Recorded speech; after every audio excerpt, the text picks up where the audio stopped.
Alright, so no trick. Regular fucking spaghetti and meatballs. Oh, let me put this there. Alright, all I do is open it up.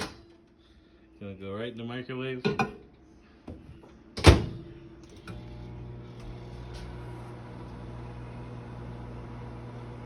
Works just fine. I just heat it up. I usually heat it up for like a minute at a time and then stir it up and put it back in there. I mean, I do absolutely nothing other than that.